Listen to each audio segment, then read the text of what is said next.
Good morning, ladies and gentlemen. So today we get to cover something that I normally don't cover. Actually, it's my least favorite topic. However, we get to take something that a stupid bitch is doing and we get to turn it into something hopefully positive content for you.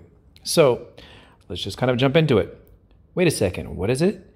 Troop formations and how to deal with stupid, annoying bitches. So sometimes bitches need to be put in their place.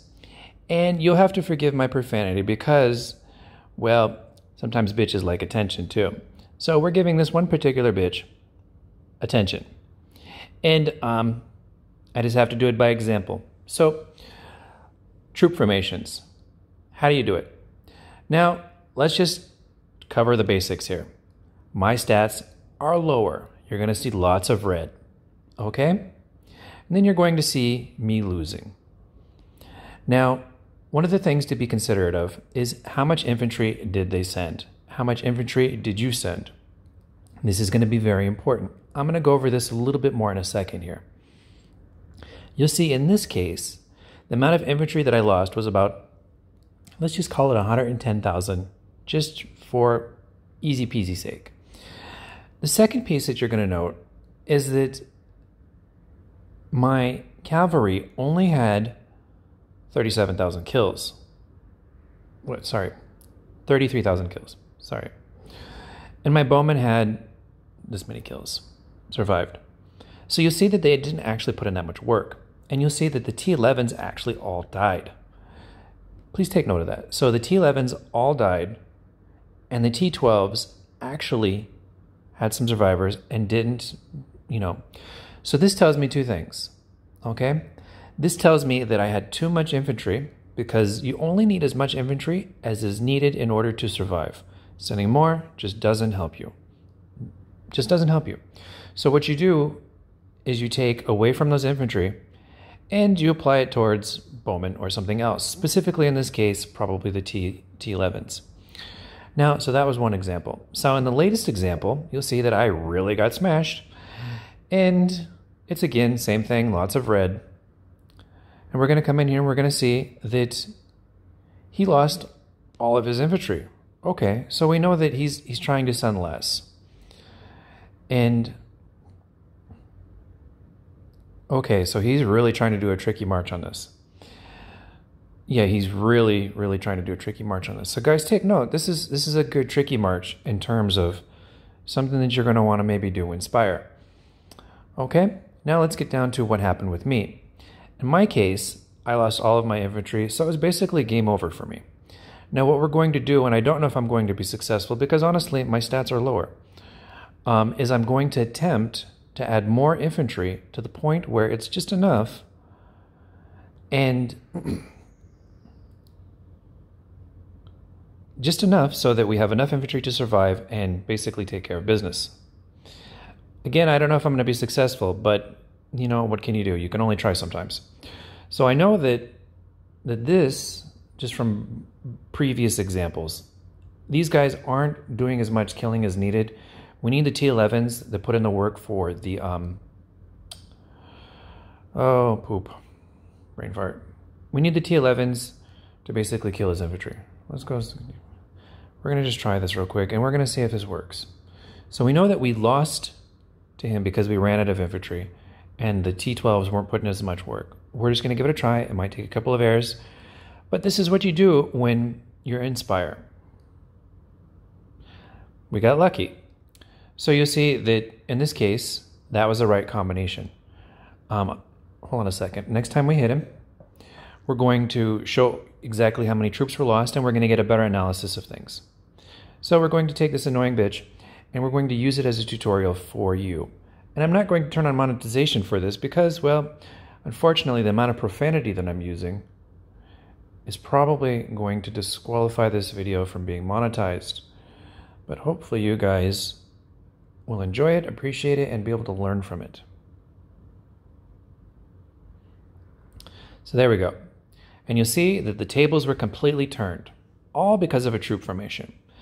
Now, here's where it gets even more interesting. Troop formations are stupid and worthless most of the time. My game style is not sitting here being a bitch, trying to Pretty Princess figure out troop formations because, yeah, it's just a waste of time. That's a bitch thing. So you see here that I guessed a pretty close amount of infantry that I needed so that they all survived. I guessed about 160,000, and I needed about 156,000. 4K off. Not too bad, actually. And you'll see that my T12 cavalry, actually, they didn't put in too much work. I had 30,000 survivors, so I could put in a whole lot less of those, and it probably wouldn't make too much difference. Because, they're just putting in the kills. So as long as the infantry survives, cavalry put in the kills, other things are kind of good. Because look at what happens with the bowmen. The bowmen obviously did some work too. Oh, snap. I should have probably sent one of every bowman. So I could have increased things a little bit more by sending one of every bowman. I missed that. And we'll look at the defender. He didn't send enough infantry. So before, he tried a lot of infantry, and when he did that, I was able to adjust the march, send more bowmen, kill his infantry. If he sends less infantry and he sends more bowmen, he kills Mike. So it's just a back and forth game. It's not actually something interesting. This is just things that bitches do in order to get attention. So you see he sends one of every troop. That's the correct thing to do. I missed that. In his cavalry, you'll see that they all just died. So since they died, it was basically, show's over for this guy. See his T12? They got nuked. And his T11 got shut down too. But they all survived. So do you see how this is working? This is just a back and forth game. This isn't actually strategy. This isn't anything smart or intelligent. This is just bullshit. So when people annoy me and they talk about troop formations and my troop formations suck and stuff like that, well, it's because it has no value. Because even though I can beat him, whatever I did, he can just counter it in 2 minutes, come back, annoy me, and it's just a non-ending cycle. The only cycle is basically to give up, go to another tile, or don't play Inspire. Those are your options. So in terms of Pretty Princess troop formations, there you go. Now, let's talk about the different use cases for troop formations. You've got Spire, you've got Firelands, you've got this thing that I'm forgetting the name of,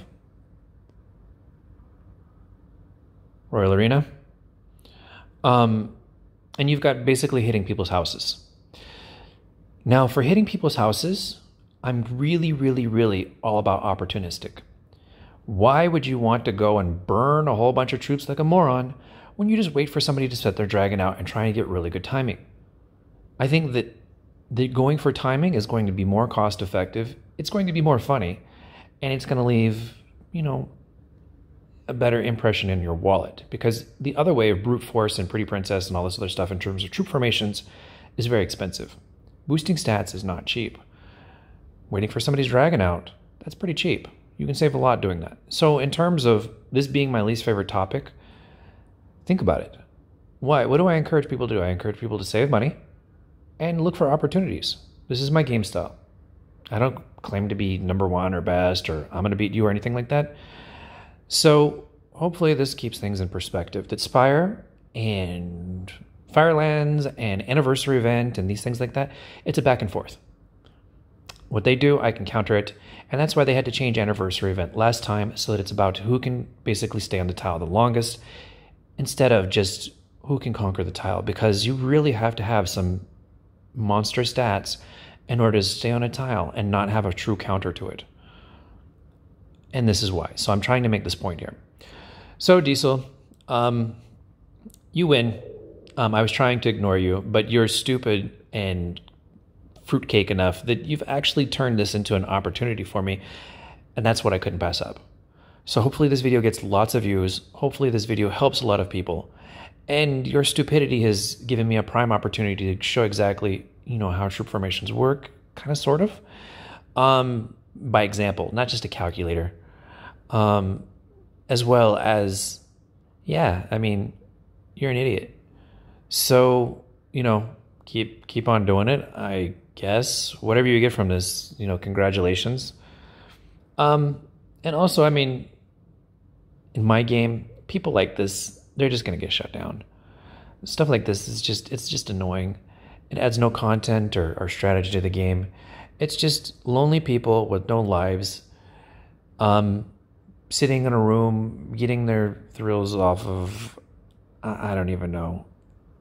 They take the game really seriously. And hey, I'm glad that they're passionate about it and that they've spent their life's fortune and, all these other different things. Anyway, enough talking smack.